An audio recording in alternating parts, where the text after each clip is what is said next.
In today's video, I'm going to teach you how to perform a one-way Anova test in Excel. To begin, you will be working in an Excel worksheet where your data for the different groups is already set up.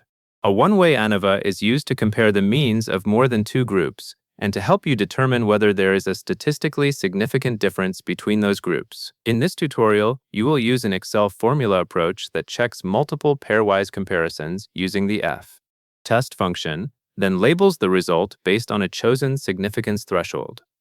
Next, locate the cell where you want the conclusion to appear. You will click cell D2.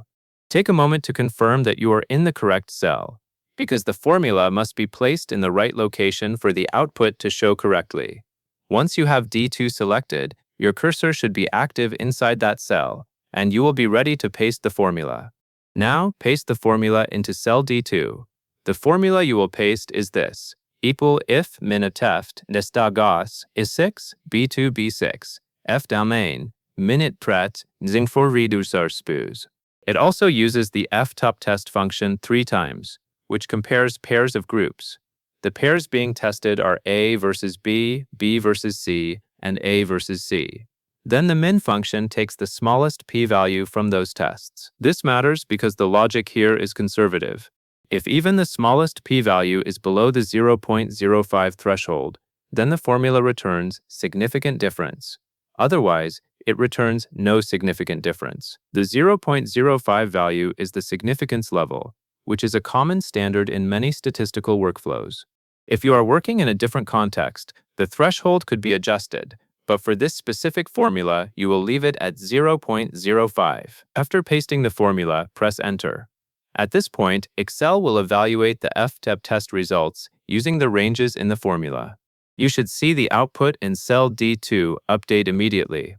If your data matches the intended setup for this lesson, the cell should display the result that indicates there is no significant difference. Now, take a moment to look at what Excel returns.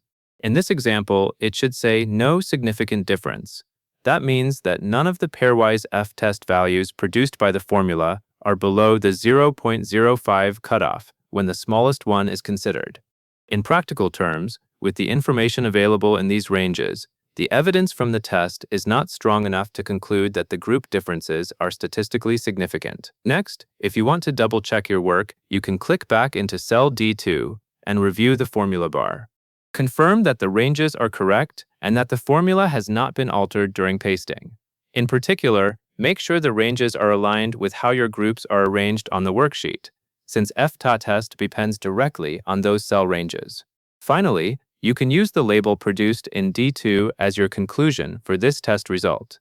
Since the output is already no significant difference, you can report that outcome in your analysis, or continue to the next part of your workflow, such as recording the result or preparing a brief summary for a report. And that is all there is to it. That covers everything you need to know.